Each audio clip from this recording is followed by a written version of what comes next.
Pak Dirjen GTK dan Pak Direktur, Pak Wardani, dan Bapak Ibu semua yang hadir di ruangan ini.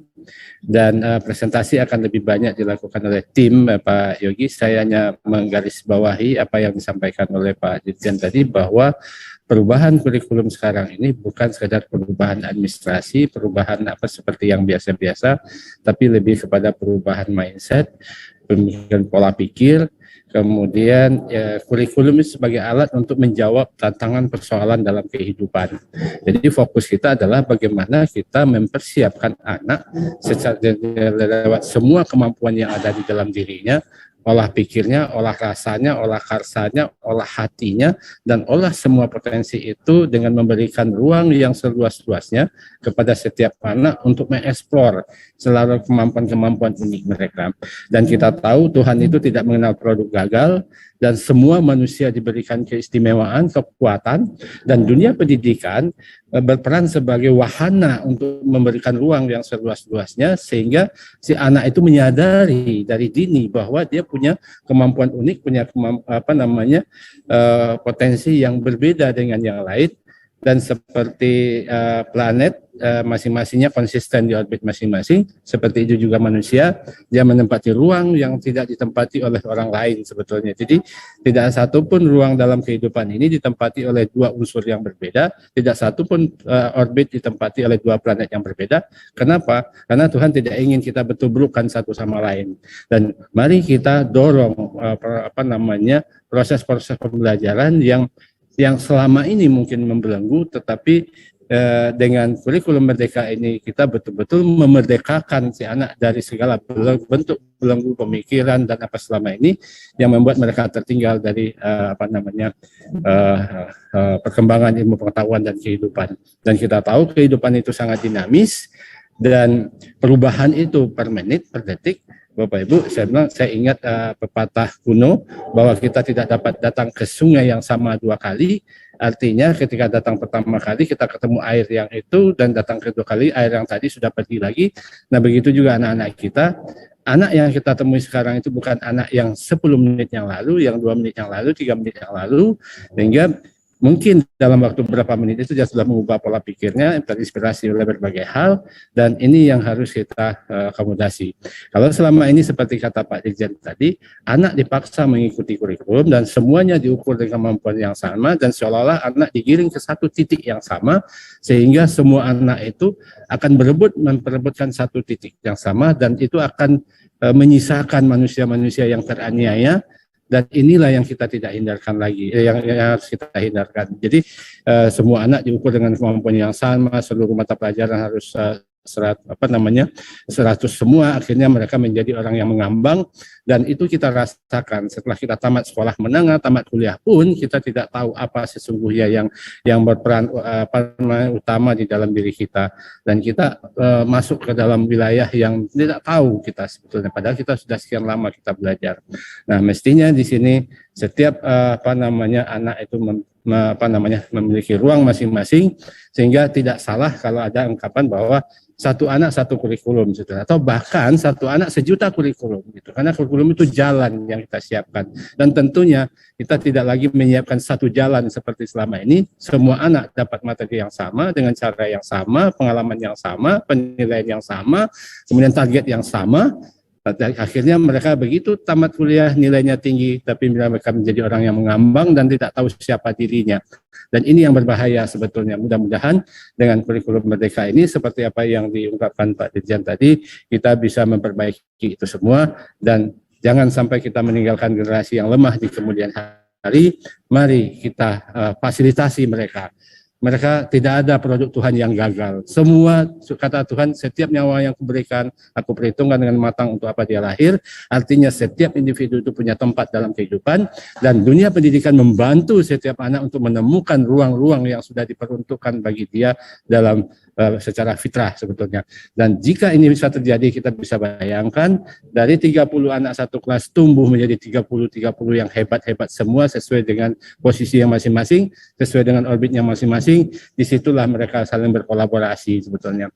Nah, kalau selama ini kita giring ke satu titik yang sama, 30 anak itu berebut satu titik itu, sehingga anak yang telah duluan sampai di situ menjadi juara tidak akan mau membagi ilmunya kepada temannya, tidak mau menerima temannya, dan dia inginnya temannya di bawah dia semua. Dan kalau anak itu yang berhasil menjadi ranking 1, dia tidak mau tersaingi dan tidak mau berkolaborasi. Sementara ada anak yang di ranking bawah ingin ke atas, dia berusaha dan mengalahkan ranking yang 1 dan turun, yang naik itu bahagia, yang turun itu menderita. Dan itu artinya kita mensistemkan sebuah sistem yang bahagia di atas penderitaan orang lain dan saling semangat saling mengalahkan itu lebih dominan daripada saling berkolaborasi.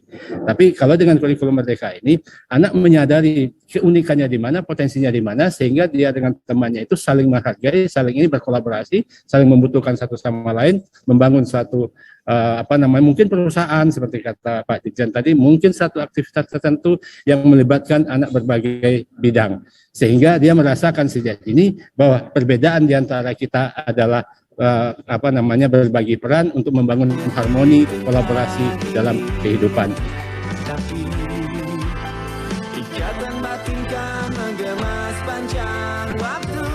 Tetap kurikulum merdeka ini melanjutkan arah pengembangan kurikulum berikutnya.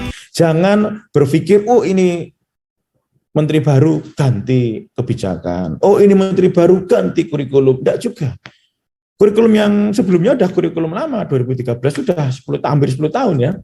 Dan kami juga mendengar dari 90% lebih kepala SMK itu mengeluhkan kurikulum yang terlalu kaku, kurikulum yang tidak bisa. Pak Wikan, kalau Pak Wikan itu menantang kami link and match, kami butuh kurikulum yang enggak kaku gitu. Jadi sudah berkali-kali kami mendengarkan itu, dan akhirnya kurikulum prototipe atau kurikulum merdeka ini kita susun bersama dengan ratusan praktisi industri, ratusan expert industri. Jadi kami bikin kurikulum ini enggak bikin sendiri. Kami mengajak industri, kami melakukan apa yang nomor satu ini, kurikulum disusun bersama. Ya. Tapi yang kita susun ini adalah struktur kurikulumnya. Nanti kurikulum yang lebih detail terserah guru-guru yang akan lebih tahu apa yang harus diisi, karena kurikulum baru ini adalah kurikulum yang memerdekakan, kurikulum yang menyederhanakan, tidak terlalu banyak materi tapi lebih fokus lebih. Nah ini orientasinya itu holistik ya. Orientasi itu holistik, jadi dirancang untuk mengembangkan murid secara holistik, mencakup kecakapan akademis, non-akademis, kompetensi kognitif, sosial, emosional, spiritual, soft skills, karakter, leadership, semuanya ini holistik. Jadi nggak cuma hard skills, nggak cuma diajari nukang.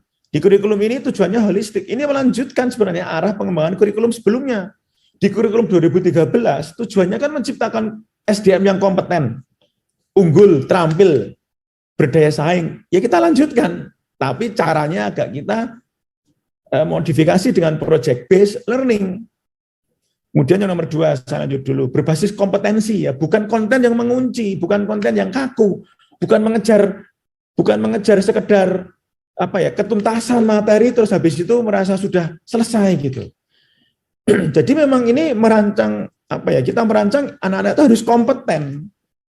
Kompetensi, jadi bukan sekedar konten materi tertentu yang ditarget, tetapi kompetensi real yang link and match dengan dunia kerja enggak terjadi.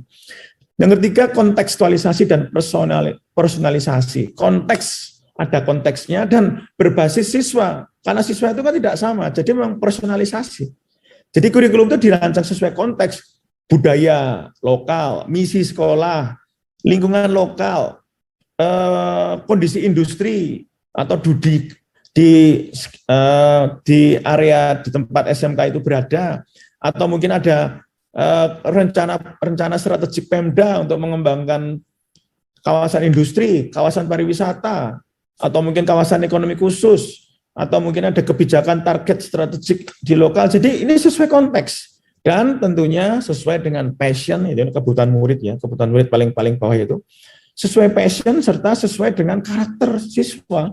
Jadi kita nggak bisa maksa, anak itu harus bisa semua. Tapi ternyata nanggung semuanya.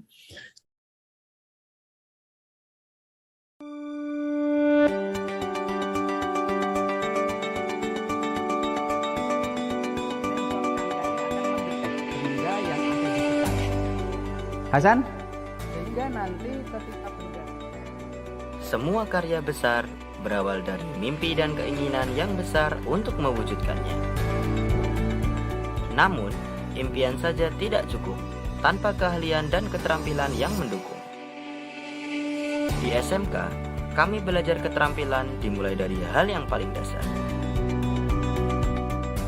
Kami tak pernah menyangka bahwa keterampilan dasar itu menjadi modal tak ternilai bagi masa depan kami.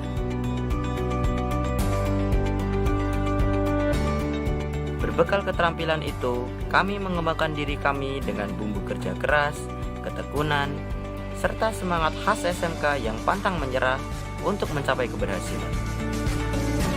Ini adalah bukti bahwa kami mampu beradaptasi dengan berbagai teknologi industri yang canggih sekalipun. Tak hanya sebagai operator mesin-mesin kekinian, tetapi juga menciptakan karya teknologi yang membanggakan.